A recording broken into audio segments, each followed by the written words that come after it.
There's a place in America where the rules of reality are not the ones you know. A sovereign nation within a nation, where the desert holds secrets older than history itself.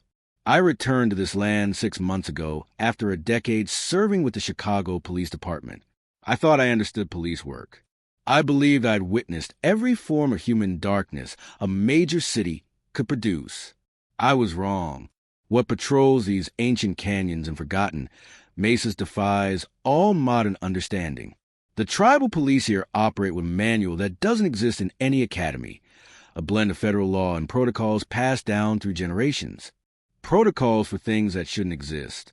If you've ever ventured beyond the tourist paths of the Four Corners, you understand the weight this land carries. If you haven't, what I'm about to share will change how you see America's hidden heart. This is what happens when ancient darkness meets modern justice. My name is Kalen Begay. The Red Mesa Station sits like a sand-colored sentinel against a landscape that seems both timeless and watchful. In the distance, say, Bid-Eye, the rock with wings, pierces the sky, a volcanic plug sacred to my people, forbidden to climb. It was here my grandmother raised me after my parents' accident. Here I learned the dying language before I learned English. Here I heard the old stories I would spend years trying to forget.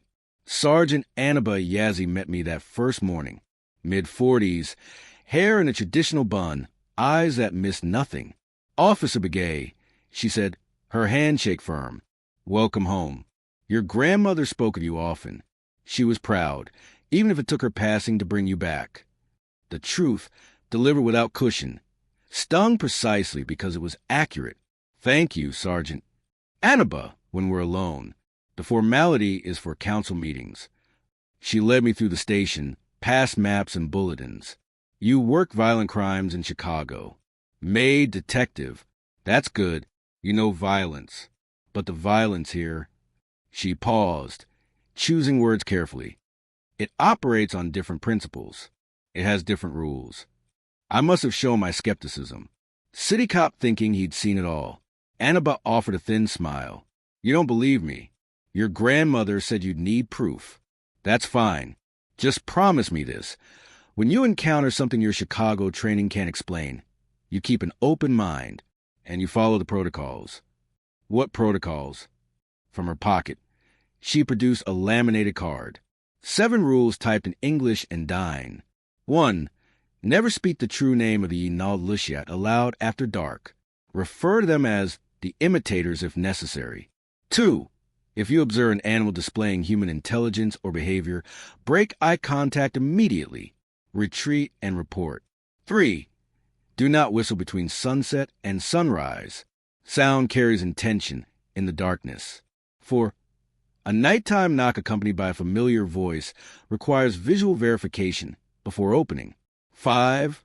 Grave dust, ash from the deceased, on your doorstep means you've been marked. Contact a Talii before the new moon. 6. Highway 491 is not to be traveled alone between midnight and dawn, especially during the dark phase of the moon. 7. If the desert calls your name, do not answer. It is never who you think it is. I read through them twice. These are folk tales, superstitions. We're law enforcement officers. Not what? Not dying. Her expression hardened. You spent 10 years in Chicago trying to wear a white man's skin. That was your choice. But you stand on ancestral land now. Here, these old rules are what keep officers breathing. These protocols were established after we lost 2 men in '99. They're not suggestions. They're survival instructions. Before I could respond, another officer entered, younger than me, maybe mid-20s, with the solid build of someone who'd grown up working this hard land. Kalen, this is Officer Ben Deschini, Annaba said. He'll be your partner while you learn the territory. She nodded to both of us. Ben, show him around and brief him on the Nez situation. After she left, Ben shook my hand. Heard you worked a big city. Quite the change of scenery. It seemed like the right move at the time. Now my grandmother's gone and I'm back. The jury's still deliberating. I gestured the protocol card. She give you the same speech about folklore? Ben's friendly demeanor shifted subtly. Those aren't speeches, brother. You grew up here. You know the stories our elders tell. I know stories. That doesn't make them real. Yeah. He pulled out his phone, swiped to a photo, and handed it to me. Tell me what you see. The image showed tracks in red desert sand. They began as clear human footprints. Bare feet, distinct toes, normal stride. Over the course of about 20 feet. They transformed. The foot elongated. The toes blurred together, then formed into distinct pads. The stride lengthened impossibly. By the end of the sequence, they were unmistakable mountain lion tracks. I took that 2 months ago near the canyon rim. Ben said quietly. I followed them for almost a mile. Started human, became cat, then back to human again near an old stone dwelling. I examined the photo closely, looking for inconsistencies, staged lighting, manipulated shadows, signs of 2 different trails intersecting. The lighting was uniform morning sun. The sand showed natural wind patterns around both sets of prints.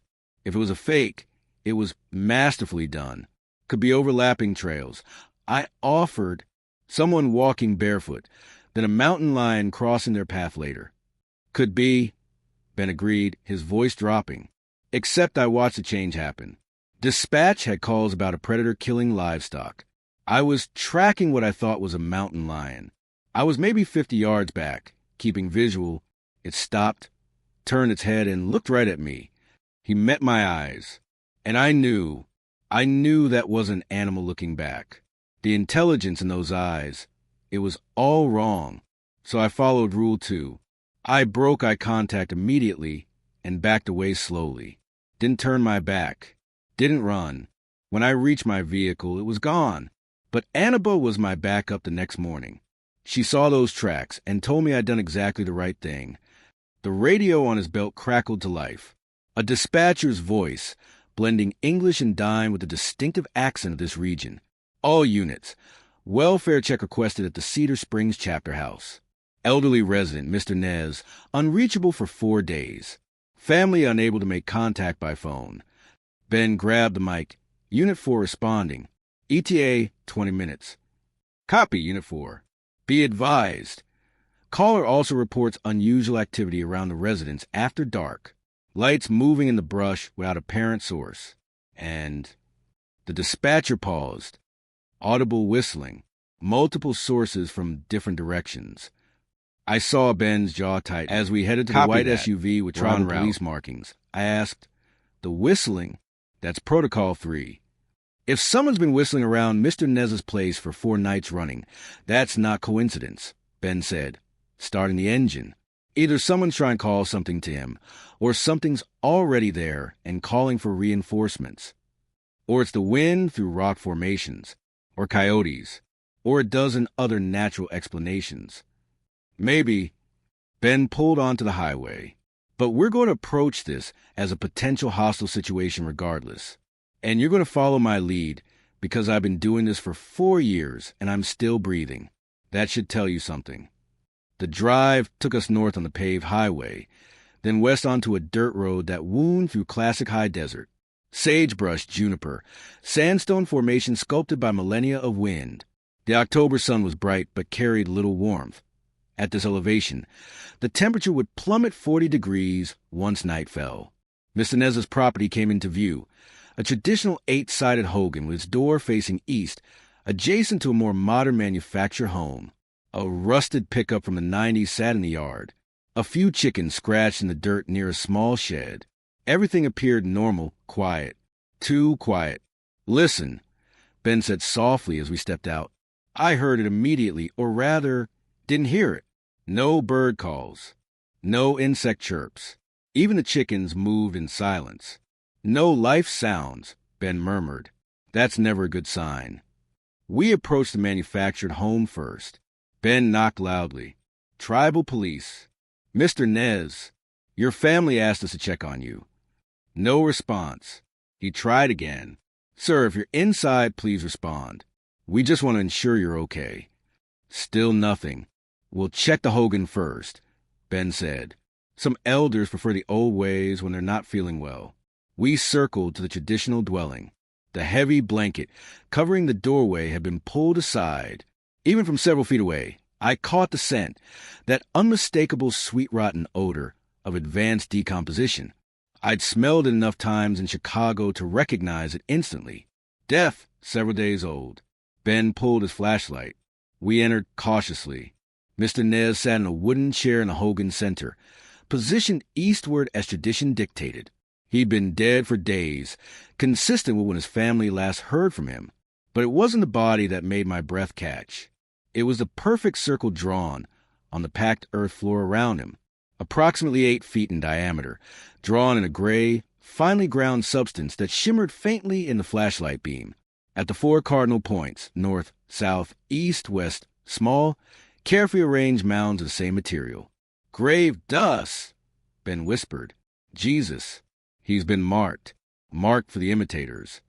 Ben was already backing toward the doorway, his movements controlled but urgent. "We need to call this, and immediately. We need a Hatelii here now. Shouldn't we secure the scene?" I asked, my Chicago training kicking in. Process evidence. Document everything before. The scene was compromised the moment this powder was placed. Ben interrupted, his voice tight. "Traditional law takes precedence here, Kalen. We call Annaba. She contacts the tribal officials. A medicine person performs the cleansing ceremonies. Then and only then can we process what remains." As we stepped back outside into the fading afternoon light, I noticed what I had missed before. The ground around the Hogan was a chaotic tapestry of tracks. Some clearly human, boot prints, bare feet. Some clearly animal, coyote, possibly bobcat. And others, chillingly, that seemed to exist in the space between. Prints that started with human characteristics, but ended with animal features. Or vice versa, just like in Ben's photograph. "Ben," I said quietly, pointing. He followed my gaze, and his face paled beneath his complexion. "We need to leave. Now." "Why?" "We should document. Because whoever did this might still be watching. And if they are, we just contaminated their work. They might decide we need to be dealt with too." As if his words had summoned it, we heard it, a whistle, low, melodic, carrying on the thin desert air, coming from somewhere to our west. Then another, slightly different pitch from the north, a third from the south. We were being surrounded. "To the vehicle," Ben said, his hand moving to serve his weapon. "Don't run, don't panic, but move with purpose." We walked briskly back to the SUV, scanning the landscape as we went. The whistling continued, never staying in one place long enough to pinpoint. Always shifting, moving. It created a disorienting effect, sound seeming to come from everywhere and nowhere simultaneously. I slid into the passenger seat. Ben started the engine immediately. As we pulled away, kicking up a plume of red dust, I looked in the side mirror. 3 figures stood in the desert, maybe 100 yards from the Hogan. Too far to make out facial features, but close enough to see that their proportions were wrong. Too tall, too thin, limbs just slightly too long. And they moved with a gait that wasn't quite right. Not the steady walk of human, not the loping animal, but something unnervingly in between. "Don't look at them," Ben said sharply, his eyes fixed on the rough road ahead. Eyes forward. Protocol, too. "I need to see what we're dealing with." "No, you don't. Because if you make direct eye contact, they know you can see them clearly. And that makes you interesting. You want to stay uninteresting. Trust me on this."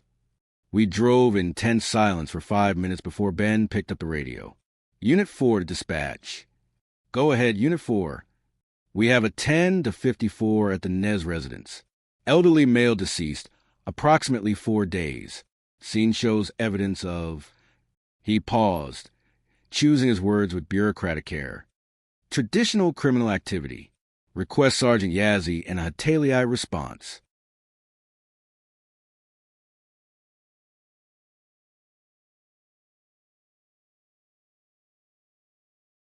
"Copy, Unit 4. Sergeant Yazzie is en route to your location. Medicine person is being contacted. What's your current status?"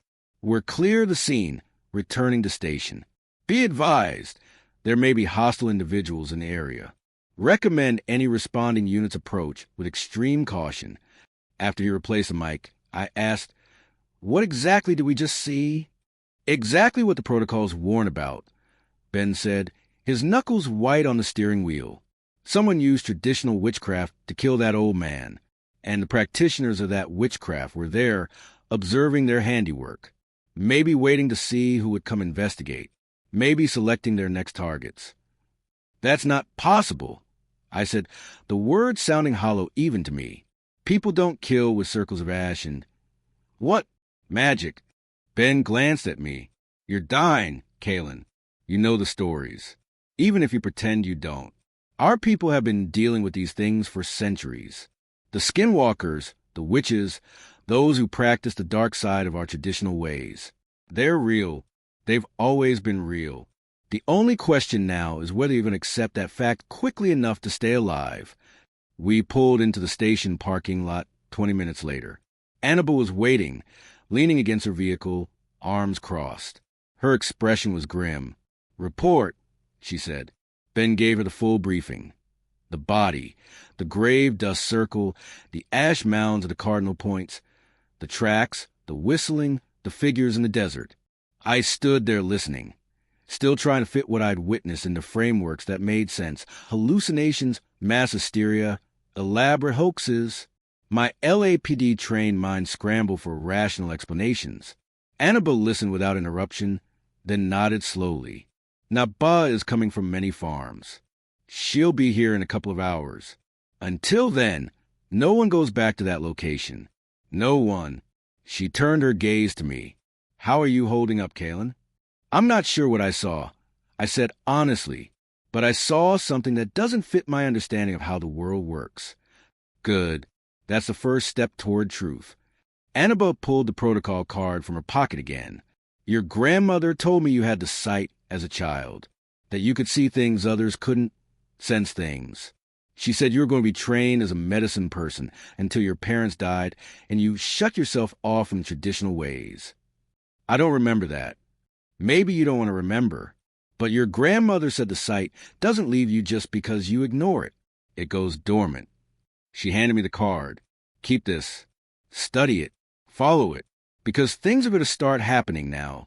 Kalen, the fact that you walked into a witch's killing ground on your first day, that's not coincidence. That's the old powers noticing you've returned, and they're going to test you. That night, I lay awake in the small trailer I was renting on the outskirts of Red Mesa, staring at the ceiling and listening to the desert silence. My grandmother's voice echoed in my memory. Stories she'd told me as a child, warnings about the ones who walk on all fours at night, the witches who would take animal form, the importance of staying on the beauty way, the path of harmony central to Dain philosophy. I dismissed it all as superstition, primitive beliefs from a culture that predated modern science.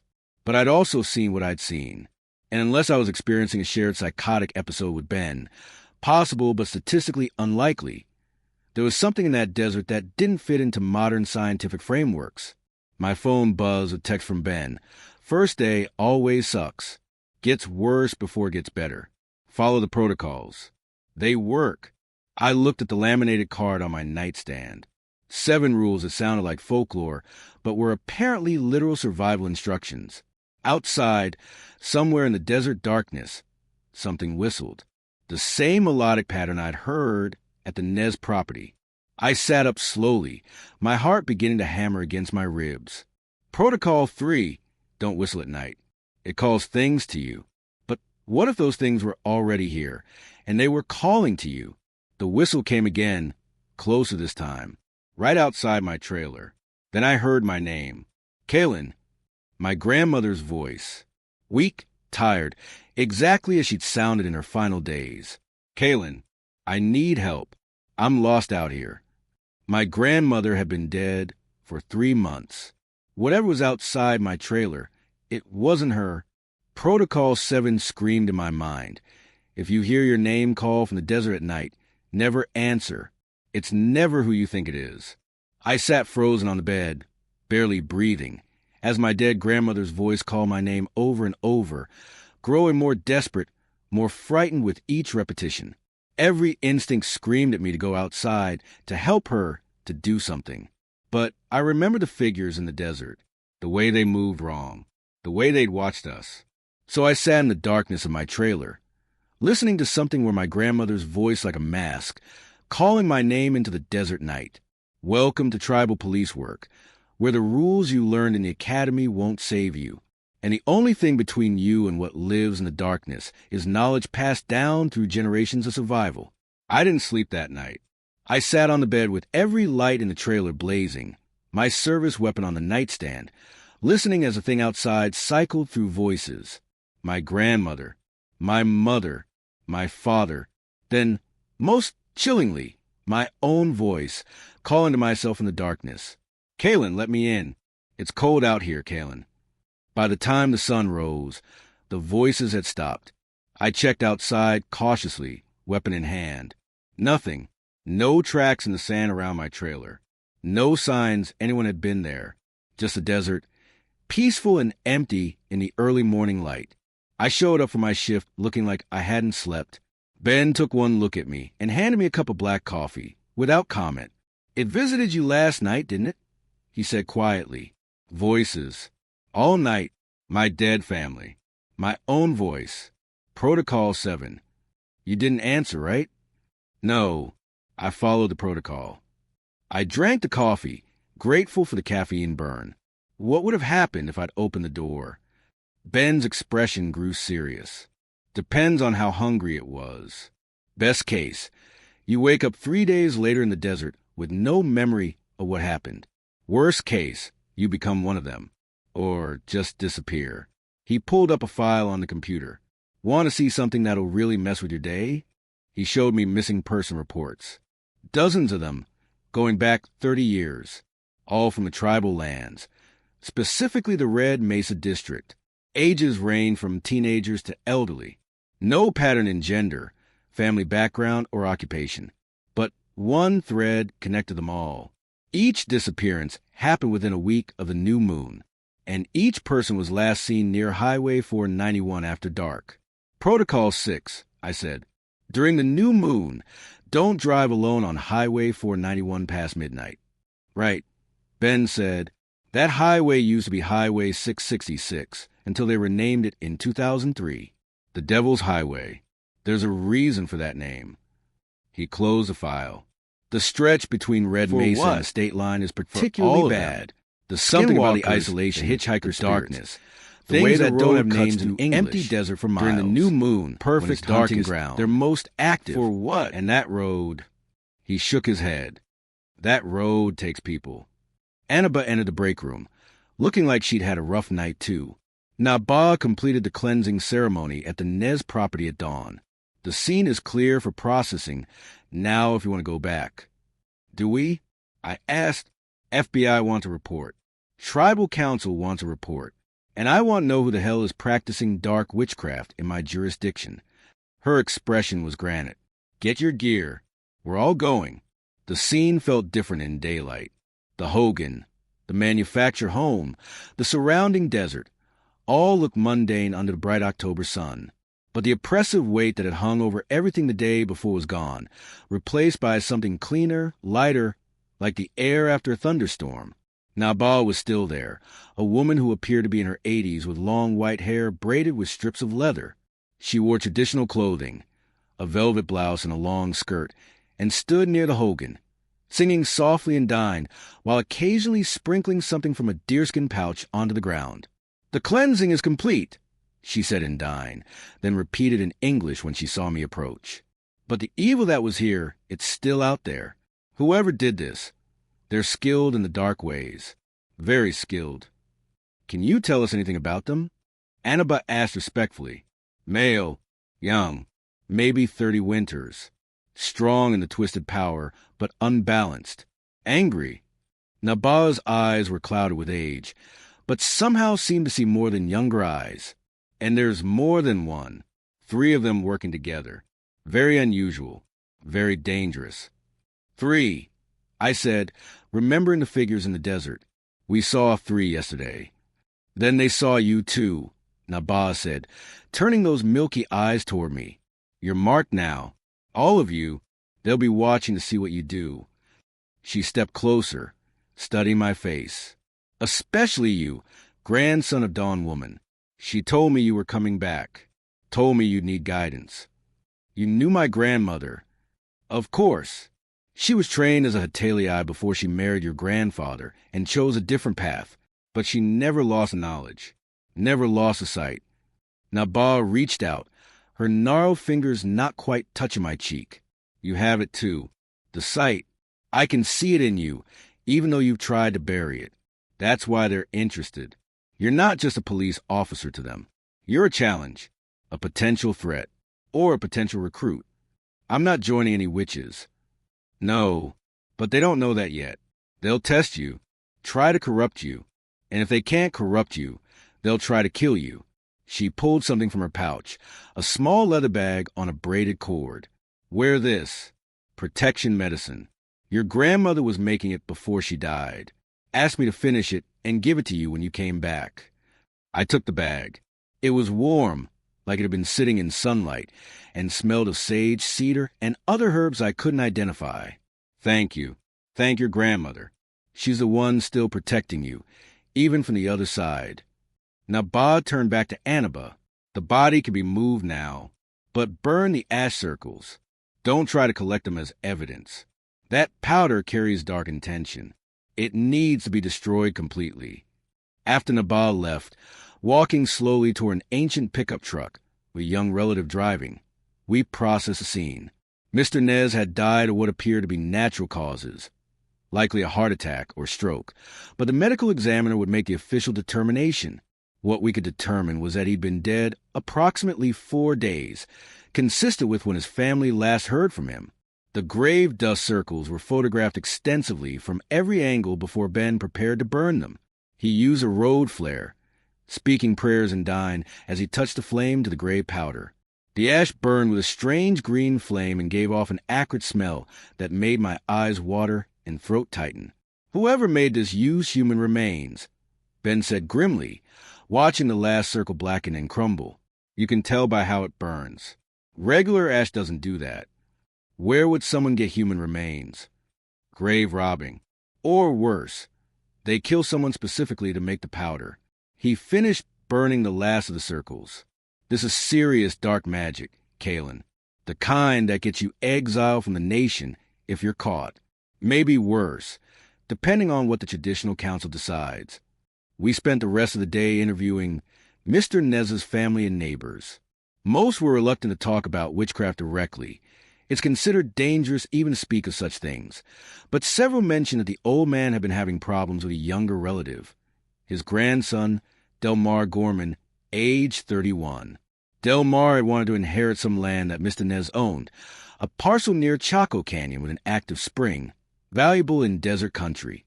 But the old man had refused, saying his grandson was walking a dark path and didn't deserve the blessing of the land. Delmar Gorman, Annaba said when we reported back to the station. She pulled up a file on her computer. Yeah, I know him. Been arrested twice for assault, once for theft. Last known address is out near Hogback, but he moves around a lot. And his friends. She brought up 2 more files. Nazba Claw and Cheat Claw. Brothers. All 3 of them have been suspected of grave desecration, though we could never prove it. They run together, cause trouble together. 3 suspects, I said. 3 figures in the desert. Could be coincidence, Ben said. Could be them, Annaba finished. She printed out their booking photos and last known addresses. We'll bring them in for questioning, but carefully. If they really are practicing witchcraft, confronting them directly could be dangerous. That evening, as the sun began its descent toward the mesa tops, Ben and I drove out to Delmar Gorman's last known address. A rundown single-wide trailer in the Hogback area, about 15 miles east of Red Mesa. We're cutting this close to dark, Ben said, checking his watch. If he's not here, we come back tomorrow during daylight. Agreed. The trailer looked abandoned. Windows broken, door hanging open on one hinge, trash scattered around the property. We approached cautiously, announcing ourselves as police. Inside, the trailer was empty of furniture, but not of activity. Someone had been using it recently. There were fresh footprints in the dust, empty food containers, and in what would have been the back bedroom, a workbench had been set up, grinding stones, still dusty with gray powder, small clay jars filled with what looked like ash, mortars and pestles, and on the wall, drawn in what looked like dried blood, symbols I didn't recognize but that made my skin crawl just looking at them. This is where they make the grave dust, Ben said quietly. This is their workshop. We need to document this. Get forensics out here. Yeah, but not tonight. Ben was already taking photos with his phone. We document. We leave. We come back tomorrow with backup and a atelier. Why not tonight? Because if they come back while we're here... He didn't need to finish the sentence. As three figures emerged from the desert scrub. In the dying light, I could see them more clearly than I wanted to. They looked human, young dye men wearing jeans and T-shirts. Delmar Gorman, Nazba Claw, Chi Claw, matching their booking photos. But the way they moved was wrong. Too fluid, too fast, and their eyes reflected our headlights with the distinctive eye shine of nocturnal animals. Delmar stood in the center, flanked by his two companions. They didn't approach the vehicle, just stood there about 50 feet away, watching us. Then Delmar smiled, a smile that didn't reach his eyes, and spoke in a voice that carried clearly across the distance, even though he couldn't possibly be speaking loud enough for us to hear. Officer Begay, welcome home. Dawn Woman sends her regards. My blood turned to ice. Ben hit the gas, and we fishtailed out of there, kicking up a plume of dust. In the rearview mirror, I saw all three figures watching us go. They didn't chase us. They didn't need to. They delivered their message. They knew who I was. They knew about my grandmother, and they'd been waiting for us. How did they know we'd come tonight? I asked as Ben wrestled the SUV back onto the dirt road. They're skinwalkers, Kalen, Ben said, his voice tight. They can see things normal people can't. Sense things. They probably knew the moment we started investigating Mr. Nez's death that we'd eventually come looking for them. He accelerated onto the paved highway. And now, they know what they are, which means they have to make a decision. Try to scare us off or eliminate us. We're police. We have the law on our side. The law. Ben laughed, but there was no humor in it. Brother, these guys don't care about the law. Navajo law, federal law, none of it matters to them. They've broken the biggest taboo in our culture. They've embraced dark witchcraft. They're already considered as good as dead by traditional standards. The only question is whether they take us with them before the community deals with them. We reported back to Anaba, who immediately called a meeting with tribal council leadership and several Hateli, including Naba. I wasn't invited to the actual meeting. Too new, too much of an outsider despite being dying, but Ben filled me in afterward. They're organizing a traditional response, he said. A group of medicine people will perform protection ceremonies for everyone involved in the investigation, and they're authorizing us to move forward with arrests, but only during daylight hours and only with backup. No lone operations, no nighttime raids. That gives them free rein after dark. That keeps us alive. There's a reason these protocols exist, Kalen. The skinwalkers are strongest at night, especially during the new moon. We don't have the advantage then, so we don't fight them then. When's the next new moon? 3 days. I spent those 3 days learning more than I ever wanted to know about skinwalkers, or Inaldlushai, though everyone avoided saying the word out loud. Naba came to the station and gave us a briefing that felt more like something from a horror film than police training. They are witches who have killed a close family member to gain their power, she explained, her voice grave. This act breaks them spiritually, separates them from the beauty way. In exchange, they gain the ability to wear animal skins and take that animal's form. Coyote is most common, but also wolf, bear, owl, crow. They actually transform? I asked. Yes and no. Their physical body changes, but it's never quite right. There's always something off about them. The eyes, the movement, the smell. Animals know instinctively that they're wrong and will flee from them. Humans with the sight can tell, too, if they know what to look for. The 3 suspects, Delmar, Nazba, Chi, are they all skinwalkers? Yes. Very rare for them to work together, like this. Usually skinwalkers are solitary or work in pairs at most. 3 together means they're planning something big. Something that requires combined power. Like what? Naba's expression grew grave. Like creating more of their kind. They're trying to recruit. Your grandmother told me Delmar approached her years ago. Tried to convince her to teach him the dark ways. She refused and warned his family, which is probably why he hated her so much. Now he's trying to expand his circle. Find others who are angry, bitter, willing to do terrible things for power. And killing his own grandfather was what? A demonstration? A sacrifice? The old man had spiritual protection. Land that was blessed. Delmar couldn't touch that land as long as Mr. Nez lived. But with his grandfather dead and protection broken through dark witchcraft, now Delmar can claim it, use it for his purposes. What purposes? That's what we need to find out. But nothing good comes from skinwalkers gathering in groups. The day before the new moon, we attempted to arrest all 3 suspects. But when we arrived at their known locations, the Hogback trailer, Delmar's mother's house in Red Mesa, the Claw brothers' girlfriend's place in Farmington, they were gone, vanished. They'd known we were coming and had scattered. They'll surface again during the new moon, Annaba said. That's when they're strongest. That's when they'll feel confident enough to move openly. Until then, everyone stayed alert. No one traveled alone. No one went out after dark unless absolutely necessary. And everyone wore protection medicine. Small leather pouches like the one Naba had given me, distributed by Annaba. These have been blessed by 5 different Ateliai, she said. They're not a guarantee, but they help. That night, the night before the new moon, I lay in my trailer with every light on again, the protection pouch around my neck, my service weapon within reach. The logical part of my brain, the part trained by the Chicago PD, kept insisting this was insane. I was a police officer afraid of 3 men who believed they could turn into animals. But the part of me that had grown up here, that had listened to my grandmother's stories, that had seen those figures in the desert moving wrong, that part knew better. Around midnight, I heard scratching at my door, then at the windows, then on the roof, like something with claws was circling my trailer, testing for weak points. Then the voice came, my own voice. Kalen, let me in. I'm locked out, Kalen. Please. It's cold out here. The scratching intensified. Whatever was out there was getting agitated that I wasn't responding. Kalen, your grandmother is here with me. She wants to talk to you. Let us in.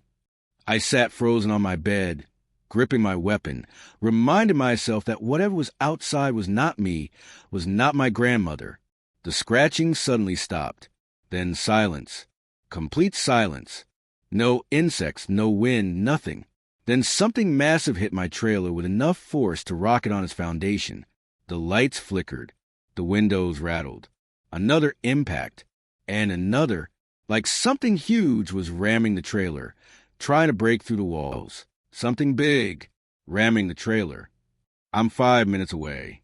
Stay inside. Don't open the door for anything. The ramming continued, each impact stronger than the last. Through the window, I caught glimpses of something massive moving in the darkness. Too large to be a man, too large to be a coyote, something in between and wrong in every way. Then it spoke. And the voice was so loud it seemed to come from everywhere at once, vibrating through the trailer walls. You can't hide behind walls forever, grandson of Dawn Woman. The new moon comes tomorrow, and we will be waiting for you on Highway 491. One final impact, hard enough to crack the window pane. Then silence, real silence, with normal night sounds returning, crickets, the distant cry of a night bird. Ben arrived minutes later with 2 other officers. They searched the area around my trailer and found tracks, lots of them, some human, some coyote, some that were neither and both, and gouges inside of the trailer where something with claws had tried to tear through the metal siding. You need to move, Ben said.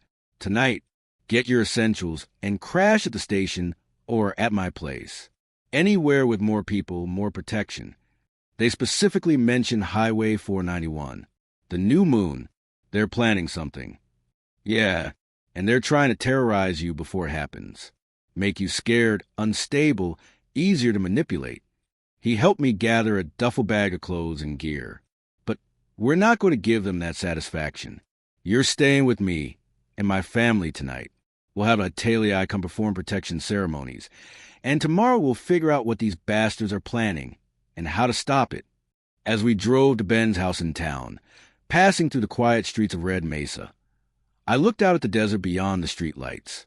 Somewhere out there, 3 skinwalkers were preparing for something that involved Highway 491, the new moon, and apparently me specifically.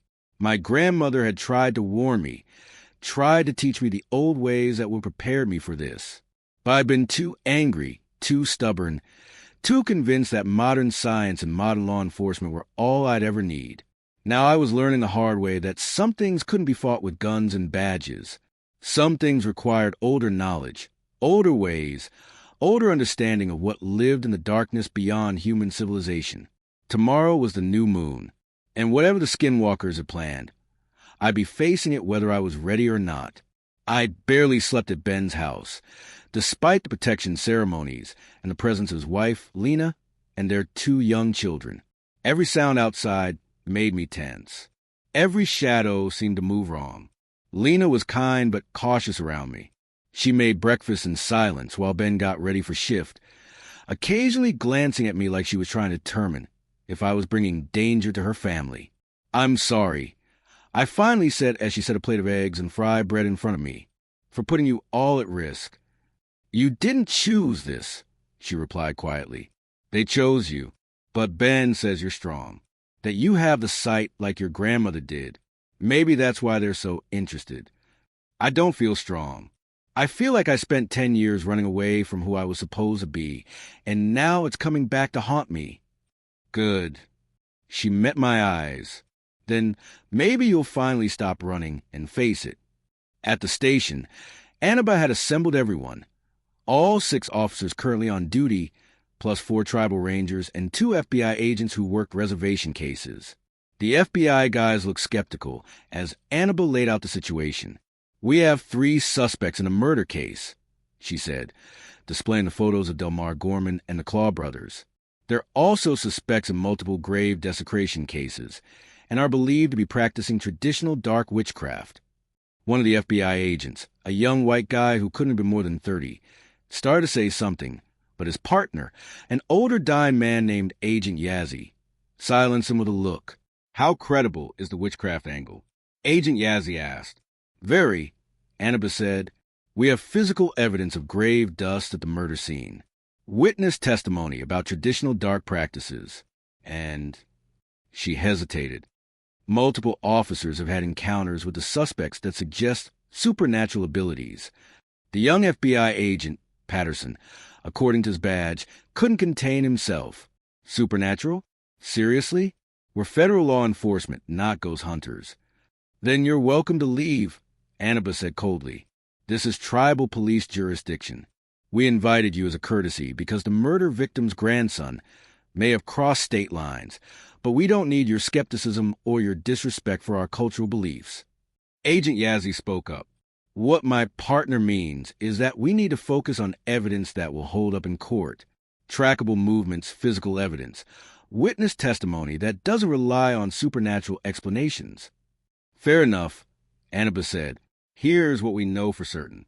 Delmar Gorman had motive and opportunity to kill his grandfather. He and his associates have been seen in the area. They're currently evading arrest. And we have credible intelligence that they're planning something tonight during the new moon, specifically on Highway 491. "Intelligence from who?" Patterson asked. "From the suspects themselves," I said. "They told me directly last night outside my residence." "They came to your home?" "Yes, and made threats. Specifically mentioned Highway 491 and the new moon." Patterson looked at his notes. "Highway 491 between Red Mesa and the state line. That's about 60 miles of mostly empty desert. What are we supposed to do? Set up checkpoints every mile?" "No," Agent Yazzie said thoughtfully, "but we can identify the most isolated stretches. The places where someone would go if they wanted privacy, for whatever they're planning. Set up surveillance there.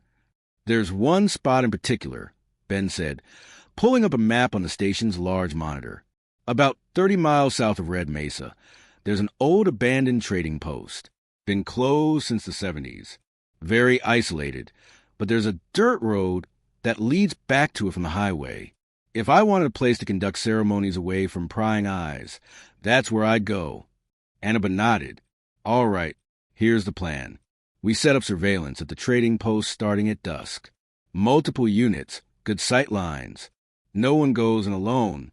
If the suspects show up, we observe first, then move to arrest only when we have overwhelming advantage. No heroics, no unnecessary risks. And what if they're doing what you think they're doing? Patterson asked, what if we observe them performing some kind of ritual? Then we document it and we stop it. Annaba said firmly, whether you believe in the supernatural or not, Agent Patterson, what these men are doing is illegal. Grave desecration, murder, terroristic threatening. That's enough to arrest them on. As the meeting broke up, Agent Yazzie pulled me aside. Your grandmother was Dawn Woman, right? I knew her. She helped my mother through a difficult time about 20 years ago. You believe in the traditional ways? I believe that there are things in this world that don't fit neatly into FBI training manuals, he said carefully. And I believe that people who've lived on this land for thousands of years might know things that recent arrivals don't. So yeah, I take the witchcraft angle seriously. And I'll make sure Patterson does too, even if I have to frame it in terms he can accept. Thank you. Don't thank me yet. If those three really are what you think they are, tonight's going to be dangerous. He touched his own chest where I could see the outline of a medicine pouch under his shirt. Make sure you're wearing protection. And follow your sergeant's lead. She's got good instincts. We spent the afternoon preparing, checking equipment, reviewing maps, coordinating with the tribal rangers who knew the area well. Naba came by to perform a protection ceremony for everyone participating in the operation, even the skeptical FBI agents. Patterson looked uncomfortable, but went through with it, probably not wanting to offend. As sunset approached, we deployed to our positions. Annaba, Ben, and I took point on a ridge overlooking the old trading post. Agent Yazzie and Patterson set up to the north. 2 tribal rangers covered the south approach. Everyone had night vision equipment, body armor, and clear rules of engagement. Observe first. Don't engage unless absolutely necessary. And if anything strange happens, call for immediate backup. The old trading post was exactly what you'd expect. A dilapidated stone building with a mostly collapsed roof, surrounded by rusted-out vehicles and broken fencing. In daylight, it would have looked merely abandoned. In the gathering darkness, it looked like a perfect place for bad things to happen. How long do we wait? I asked quietly. As long as it takes, Annaba replied. The new moon is tonight. If they're going to do something, it'll be between midnight and dawn. That's when the power is strongest, according to traditional knowledge. The hours crawl by. The temperature dropped steadily, desert cold seeping through our jackets. We took turns watching through night vision scopes, seeing the trading post in eerie green detail. At 11:47 p.m., Ben tensed. Movement. Southwest side. I looked through my scope and saw them. 3 figures approaching the trading post on foot, coming from deep desert rather than from the highway. They moved in that wrong way I'd seen before. Too fluid, too fast, not quite human. That's them, I confirmed. Gorman and the Claw brothers. We watched as they entered the trading post through a collapsed wall. For several minutes, nothing happened. Then light began to glow from inside the building. Not electric light, but flickering orange like fire. They're starting something, Ben said. Annaba radioed the other units. All teams. Suspects are inside the structure. Hold positions and observe. Do not approach without my order. Through the scope, I could see shadows moving inside the trading post. The 3 men were arranging something, making preparations. Then they began to chant. I couldn't hear at this distance, but I could see their mouths moving in unison, their bodies swaying. What are they doing? Patterson's voice came over the radio, strained. Ritual preparation, Agent Yazzie replied. Stay calm and keep watching. The chanting continued for maybe 20 minutes. Then something changed. The fire inside the trading post suddenly burned brighter, casting harsh shadows to the broken walls. And the three figures began to change. Even through the night vision scope, I could see it happening.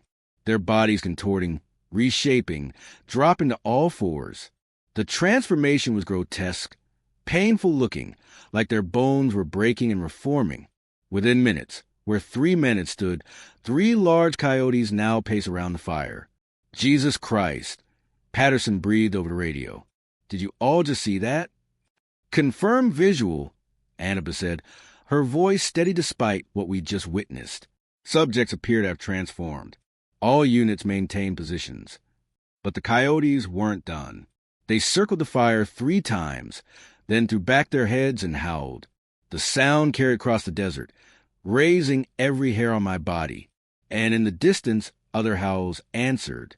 Many others. We've got more movement, one of the tribal rangers reported. Multiple animals approaching the trading post from all directions. Coyotes, maybe 20 or 30 of them. Through my scope, I watched as the pack converged on the trading post. But these weren't normal coyotes. They moved wrong, too, and their eyes reflected the firelight with an intelligence that was distinctly not animal. They're calling more their kind, Ben whispered. This is a gathering. They're trying to build an army. The 3 original skinwalkers and the arriving pack formed a circle around the fire. More chanting began, even more unnatural, coming from coyote throats. And in the center of the circle, something began to materialize. At first, it looked like smoke or shadow, but it was taking shape, becoming more solid.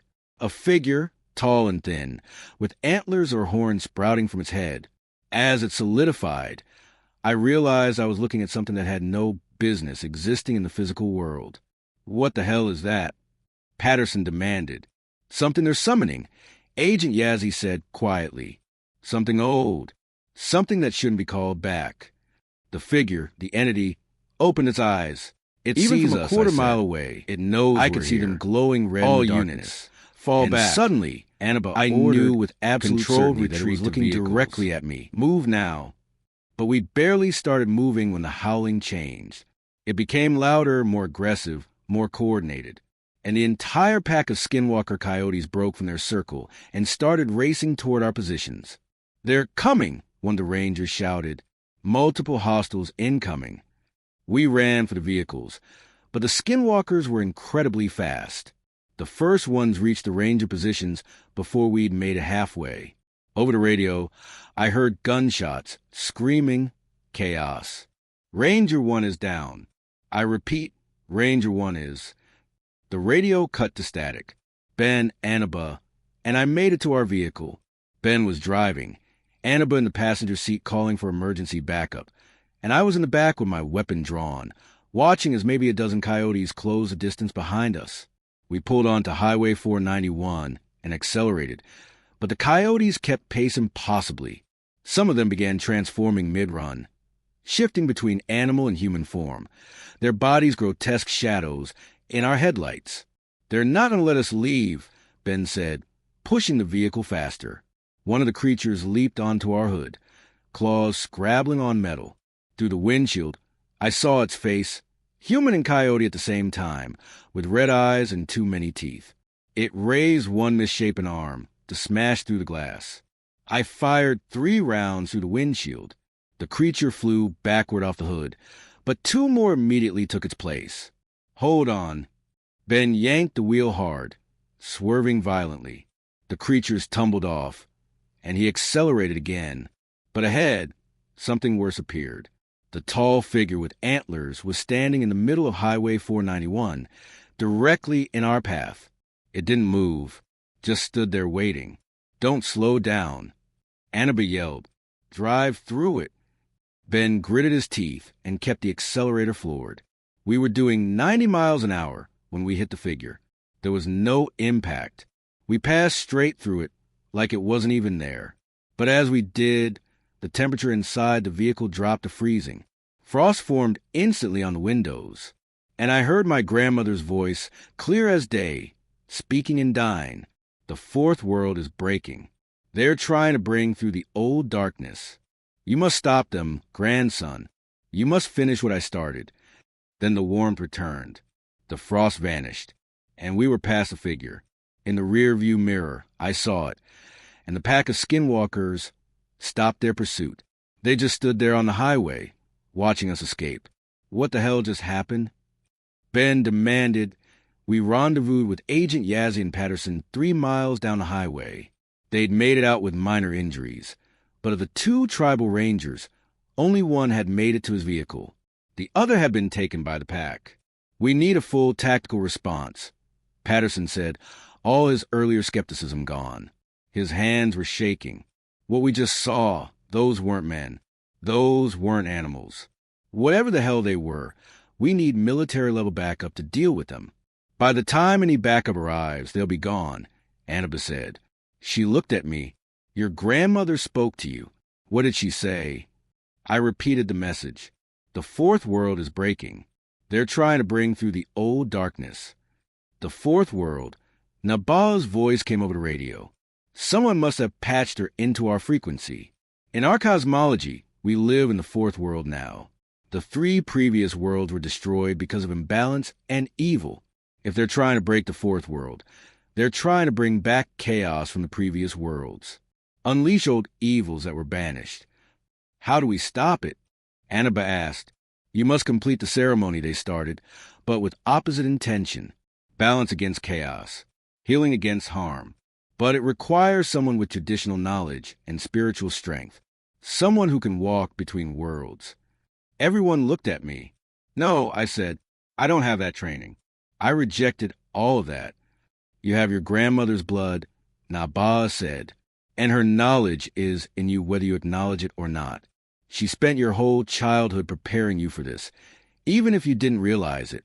The songs, the stories, the prayers, they're all still in your memory. You just have to remember. I can't. You're the only one who can, Annabeth interrupted. Naba is too old to go back there. I don't have the training. None of us do. But you're the grandson of one of the most powerful medicine women this area has seen in generations. If she says you can do this, then you can.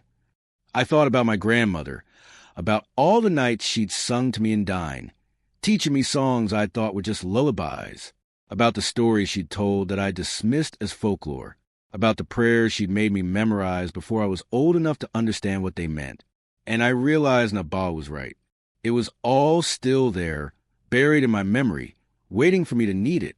What do I have to do?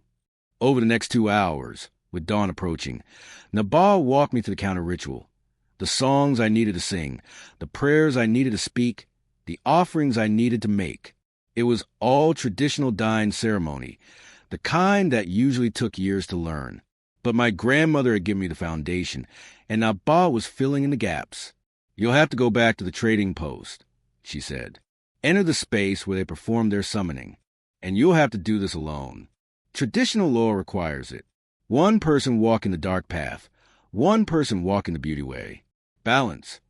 They'll kill me the second I step onto that ground. Maybe, but your grandmother's protection is with you. And if you do this right, if you maintain perfect harmony and balance, their dark power can't touch you. It's like water and oil, they can't mix. And if I do it wrong, then you'll join them, or die, or worse. The plan was insane, but it was all we had. As the sun began to rise, painting the desert in shades of pink and orange, we drove back to the trading post. The skinwalkers were gone, so was the summoned entity. But I could feel them nearby, watching, waiting to see what we would do. I got out of the vehicle alone, carrying only the medicine pouch my grandmother had made and the knowledge she'd spent 18 years drilling into me. Ben, Annabeth, and the FBI agent stayed back, weapons ready. But they couldn't help me with this. This was between me and the darkness my grandmother had warned me about. I entered the trading post.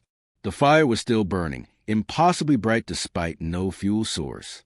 The ash circles on the ground glowed faintly with malevolent power. And standing around the fire, waiting for me, were Delmar Gorman, Nazba Claw, and Chi Claw, back in human form, smiling with too many teeth. I think my grandmother just saved us, I said. From the other side, real power. Become what you were always meant to be. I took a deep breath and began to sing. The words came from somewhere deep inside, from those childhood nights when my grandmother had sung me to sleep, a healing song, a protection song, a song about balance and beauty, and walking the right path. The skinwalker's smiles faltered. I sang louder, adding the second verse, the third. With each verse, the fire burned brighter but cleaner. The malevolent glow faded, replaced by pure light. Stop. Del Mar snarled. You don't know what you're doing. You'll ruin everything. But I kept singing, and as I sang, I began to remember everything. Every story my grandmother had told me, every prayer she'd taught me, every lesson about balance and harmony, and the beauty way. I remembered who I was supposed to be. The darkness they'd summoned began to retreat, pulled back through whatever door they'd opened. The skinwalkers screamed, their forms flickering between human and animal as the power they'd stolen began to leave them.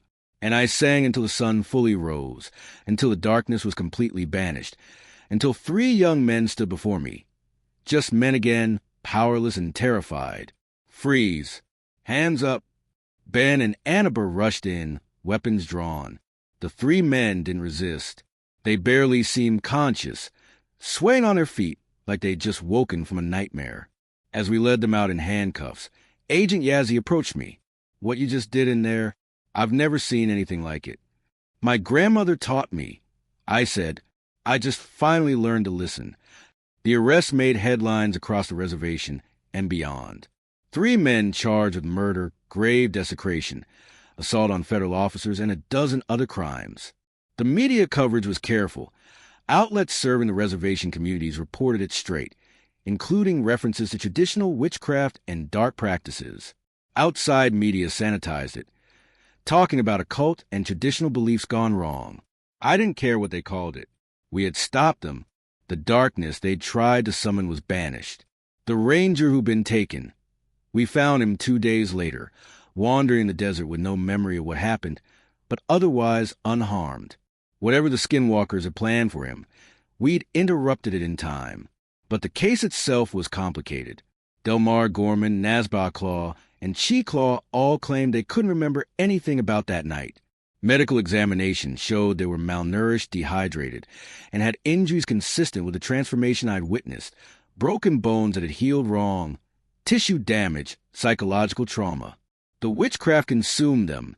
The tribal prosecutor told me during one of many meetings. Twisted them. By traditional law, they should be banished from a nation. By federal law, they should be imprisoned.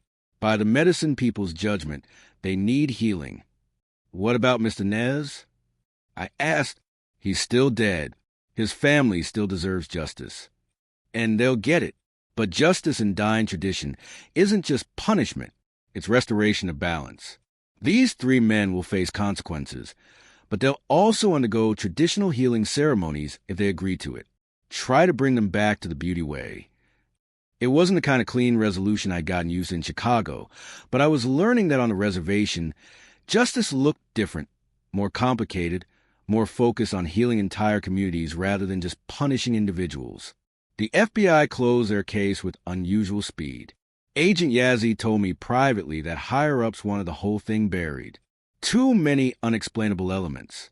Too many officers and agents who'd witnessed things that didn't fit into official reality. There's a reason we have agents like me working reservation cases, he said. People who understand that the world is bigger and stranger than what they teach at Quantico. But the Bureau as an institution, they're not ready for that conversation. So what goes in your report? A carefully worded version that hits all the legal requirements without mentioning anything supernatural. Cult activity, drug-induced hallucinations, mass hysteria. He smiled slightly. The truth is in there if you know how to read between the lines, but most people won't look that closely. 3 weeks after the arrests, I sat in Abba's home as she prepared traditional medicine. Her small house smelled of sage and cedar smoke, herbs and healing. Your grandmother would be proud, she said, grinding dried plants with practiced movements. You remembered the songs. Performed the ceremony correctly. Restored balance. I almost got people killed. The ranger who was taken, he has nightmares now. Can't sleep without all the lights on. Yes, because he saw the darkness. But he's alive. And the darkness was sent back to where it belongs. That's what matters. Nabal looked at me with those clouded eyes that somehow saw more than mine. Your grandmother spent 18 years preparing you for one night. One moment when you would have to choose the easy path of power and anger or the hard path of balance and healing. You chose correctly. I didn't feel like I was choosing. I just did what she taught me. That's what choosing correctly looks like. The right path becomes natural when you train for it long enough. She poured the ground herbs into a cloth bag. This is for you. Protection medicine. Stronger than what I gave you before. You'll need it. Why? The skinwalkers are in custody. Those 3, yes. But darkness exists in more than 3 people. You've proven yourself now. Proven you have power. Proven you can walk between worlds. Other practitioners will be interested. Some will want to test you. Some will want to recruit you. Some will want to eliminate you before you become a threat. That's a comforting thought. I'm not here to comfort you. I'm here to prepare you. Nabal tied the medicine bag with red cord. You're not just a police officer anymore, Kalen Begay. You're a bridge between the old ways and the new, between traditional law and modern law. The dying people need people like you, people who can operate in both worlds.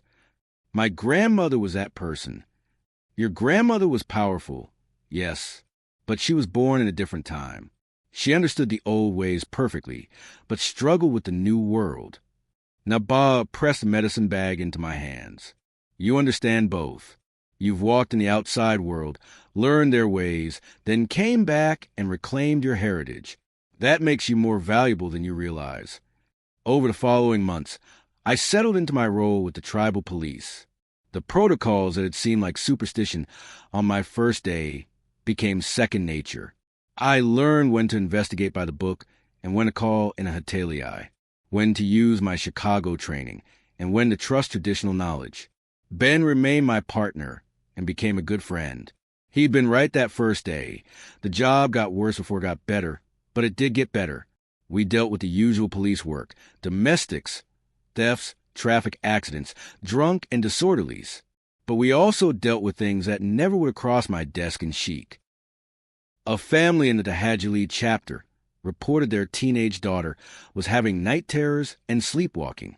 Standard police wouldn't have jurisdiction, but they called us because she kept trying to walk into the desert at night. Turned out someone had performed a calling ceremony on her, trying to lure her away from her family. We found out who, stopped them, and got the girl proper healing ceremonies. She's fine now. An elderly man in Lukachukai reported someone was leaving cursed objects on his property. We investigated, documented everything, and tracked down the culprit. A neighbor dispute that had escalated into traditional witchcraft. Resolved it before anyone got hurt. A tourist driving through took a wrong turn and ended up on a dirt road near some old ruins. Started having car trouble, saw strange lights, heard voices calling to him. By the time he made it back to the highway, he was nearly incoherent with terror. We knew exactly what he'd encountered. Spirits that guard old sites, ones that don't like strangers trespassing. We explained carefully, so he wouldn't think we were crazy, that certain areas were off limits, and helped him get his car repaired. He left the reservation immediately and probably tells people about the weird cops in New Mexico to this day. Each case taught me something new, or rather, reminded me of something my grandmother had tried to teach me years ago. 6 months after the Skinwalker incident, Annaba called me into her office. She looked tired but satisfied. The tribal council approved the new training protocols, she said, sliding a document across her desk. Starting next year, all tribal police officers will receive formal training in traditional law and cultural practices, not just a lecture during orientation, but ongoing education, working with a Hatelii, learning to recognize signs of traditional crimes, understanding when to bring in traditional authorities. That's good. That's really good. It was your case that pushed it through. What happened with Del Mar and his group proved we need officers who can operate in both worlds. She looked at me. The council wants you to help develop the curriculum, work with Naba and other medicine people to create training materials. I'm not qualified to teach traditional knowledge. I'm still learning most of it myself, which makes you perfect for the job. You know what officers like you need to know, practical application, not decades of ceremonial training. You can bridge the gap. Annabelle leaned back in her chair. And there's something else. The FBI wants to create a specialized unit for reservation cases involving traditional crimes. They want tribal police to take the lead with FBI support. Agent Yazzie recommended you to head the tribal side of the task force. I've been on the job for 6 months. And you've accomplished more in those 6 months than most officers do in 5 years. You stopped 3 skinwalkers from summoning something that could have threatened the entire region. You did it using traditional knowledge that most people have forgotten. That makes you exactly who we need. I thought about it. A specialized unit. Training new officers. Working cases that most law enforcement didn't even believe existed. It was a long way from Chicago homicide, but it felt right in a way that city police work never had. All right, I said. I'll do it. Good. Because we've already got your first case for the task force. She pulled up a file on her computer. Disappearances along Highway 160 near the Arizona border. For people in the last 3 months, all young adults, all last seen driving at night. She paused. And all had been asking around about skinwalkers before they vanished, like they were looking for them. That's incredibly stupid. Yes, but it's also exactly the kind of case we need you for. Local PD is treating it as standard missing persons. FBI is looking at trafficking or serial killer angles. But the traditional signs are all there. Protocol 6, Protocol 7, multiple violations. Whatever is happening, it's not going to be solved by conventional police work. She forwarded the file to me. Take a few days to review it. Talk to Naba. Talk to the families. Get a feel for what we're dealing with. Then put together a task force plan.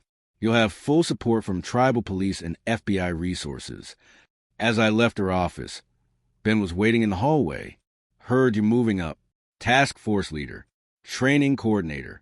Pretty impressive for a guy who showed up 6 months ago thinking the protocols were superstition. I had a good teacher. I said, meaning both him and my grandmother. You had lots of teachers. You just finally decided to listen. He handed me a coffee. I also heard about the Highway 160 case. That's bad territory. The stretch near Cow Springs, especially. Multiple jurisdictions. Remote area. And the spiritual atmosphere out there, it's heavy. Heavy how? Old battlegrounds. Places where bad things happened during the long walk. Before that, even the land remembers violence. Sometimes it attracts more violence. Or things that feed on violence. He sipped his own coffee. You're going to need a good team for this one. People who won't panic when things get weird. I'm hoping you're volunteering. Of course. Someone has to keep you from getting yourself killed while you're busy being a hero. That evening, I finally drove out to my grandmother's old house. I've been avoiding it since she died. Couldn't face the memories. But now I needed something from there. The house was small, traditional in style, sitting on land that had been in our family for generations. Inside, everything was exactly as she'd left it. Her loom with half-finished weaving. Her medicine bundles hanging from the ceiling.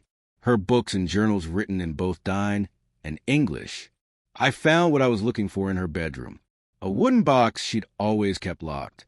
She'd left a key with Naba, who'd given it to me with instructions not to open it until I was ready. Inside the box were journals, dozens of them going back 50 years. My grandmother's records of every ceremony she performed, every case she'd helped with, every encounter with the supernatural she'd documented.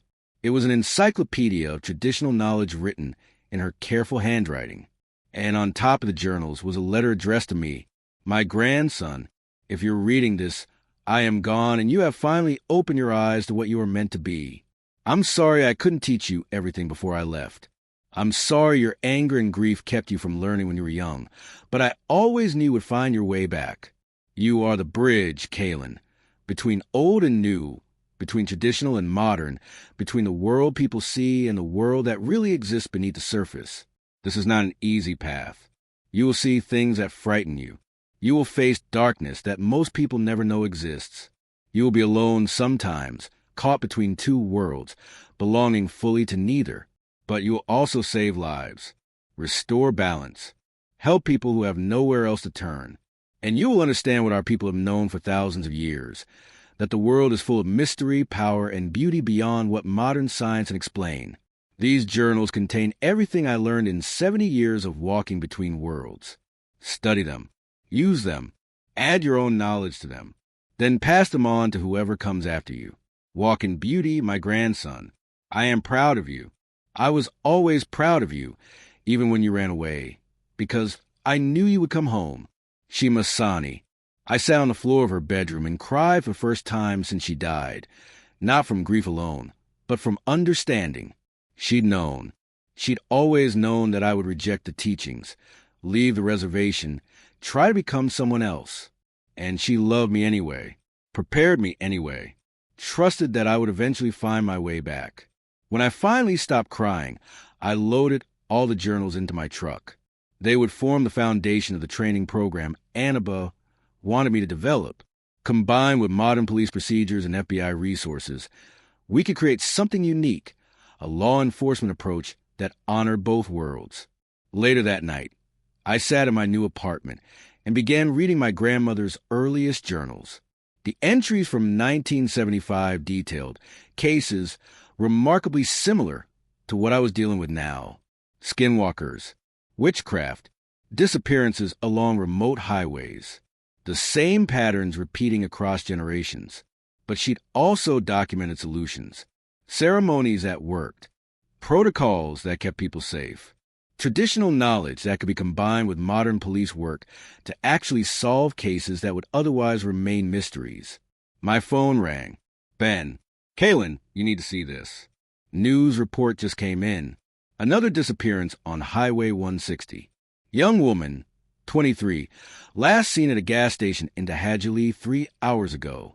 Her car was found abandoned near Cow Springs. He paused. And, Kaylin, there were tracks around the car, the kind that chained from human to animal. I'll be there in 20 minutes. As I grabbed my gear and headed out, I touched the medicine pouch around my neck, the one Naba had made. Strengthened with my grandmother's protection, I thought about the protocols I had learned, the songs I had remembered, the balance between traditional knowledge and modern law enforcement. 6 months ago, I'd been a Chicago cop running for my heritage, convinced that modern science and police procedures were all anyone needed. Now, I was a tribal police officer heading into the desert to track something that most of the world didn't believe existed. My grandmother had been right. This was an easy path. But it was my path, the one I'd been trained for since childhood. Even when I didn't know it, the highway stretched ahead into darkness, lit only by my headlights and the stars overhead. Somewhere out there, someone was in danger. Something was hunting. And I was one of the few people with the knowledge and training to do something about it. I thought about my grandmother's letter. Walk in beauty, my grandson. I was trying. Every day, I was trying. The radio crackled with Ben's voice. Kaylin, we got something. Fresh tracks leading away from the vehicle, heading into the desert. And he paused. We can hear whistling. Multiple sources, moving in the same direction as the tracks. Protocol 3, I said. Don't whistle at night. It calls things to you. I'm 5 minutes out. Nobody follows those tracks until I get there. And, Ben, make sure everyone's wearing their protection medicine. Already done. We learned from last time. As I pushed the accelerator harder, racing toward another case that existed in the space between worlds, I felt my grandmother's presence. Not literally. I wasn't being haunted, but her teachings, her knowledge, her preparation of me for exactly this life. It was all there, guiding me. The reservation stretched out around me in the darkness. 27,000 square miles of sacred land, ancient power, and mysteries that predated the United States by thousands of years. Most cops would never understand it. Most people would never believe it. But I understood. I believed. And I would use every tool at my disposal, modern police training, traditional knowledge, FBI resources, medicine people's wisdom, to protect the people who called this land home. The highway curved ahead, and I could see the flashing lights of police vehicles in the distance. Another case, another chance to walk between worlds and restore balance. My name is Kalen Begay. I am an officer of the tribal police, and I protect my people from the things that dwell in the forgotten places, enforcing laws as old as the stones, walking the line between the world seen and the world unseen. And I wouldn't choose any other path if this journey into the balance between worlds resonated with you.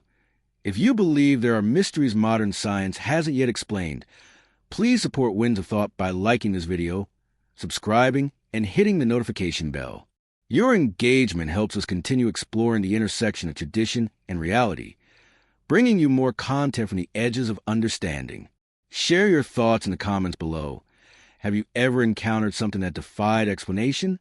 What would you do if you faced a choice between modern logic and ancient wisdom? The conversation continues with you.